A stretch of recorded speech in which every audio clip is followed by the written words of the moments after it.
নানা বিতর্কে জর্জরিত কঙ্গনা রানাওয়াতের অভিনীত সদ্য মুক্তি পাওয়া ছবি ইমার্জেন্সি প্রেক্ষাগৃহে আসার আগ পর্যন্ত সেন্সর বোর্ডের ধাক্কা থেকে শুরু করে নানান ধর্মীয় ইস্যুতে প্রশ্নের মুখে পড়েন ছবিটি। ভারতের বিভিন্ন জায়গায় ছবিটির মুক্তিতে নিষেধাজ্ঞাও দিয়েছিল স্থানীয় হল মালিকেরা।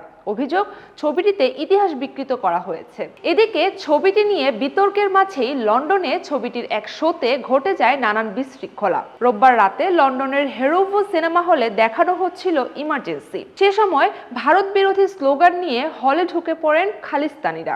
ইমার্জেন্সির সেই শোতে দর্শকদের অধিকাংশই ছিলেন প্রবাসী ভারতীয়। সিনেমা শুরু হওয়ার 40 মিনিট পরে আচমকাই হলে ঢুকে পড়ে তাণ্ডব শুরু করে খালিস্তানিরা। মুখোশ পরে কয়েকজন মিলে হলের মধ্যে ভারত বিরোধী স্লোগান দিতে থাকেন।